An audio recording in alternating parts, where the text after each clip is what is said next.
Welcome to Accelerator pedals. In this video, I'm going to show you how to easily test your 2011 through 2014 Chrysler 200 Accelerator pedal. This is the power supply. It takes 3 AA batteries. Line them up like this.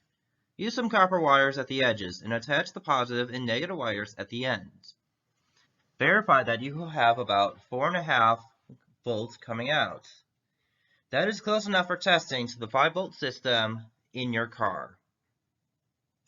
After assembling the power supply, the plug should be facing towards you just like this. The positive from the multimeter and the battery will be connected up to this first pin, and the multimeter will be set at 20 volts just like this. The negative from the multimeter will connect up to the second pin, and the negative from the battery will connect up to the third pin. After you do this, it should be reading about 4.1 volts on the multimeter, and as you press down on the pedal, it should read about 2.7 volts as it is fully compressed, or at the very end. Make sure you're checking for both spikes and glitches during your test. For the second potentiometer, the multimeter will still be set at 20 volts just like this. And the negative from the battery will connect up to this fourth pin. The negative from the multimeter will connect up to the fifth pin. And the positive from both the multimeter and the battery will connect up to the bottom sixth and final pin.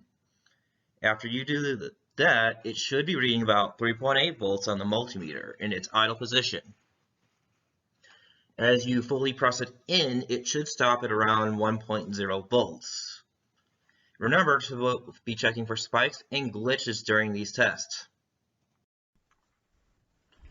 So in this example, you can see that we are pressing down on it slowly and letting it rise up. And it looks like that this is not having any problems. It doesn't have any glitches or spikes. If your pedal has a spike or glitch, time to replace it. Our website shows when we have them in stock. We ship them from Ohio and we'll send it out right away. Check out the pinned comment and in the description for the link to our website.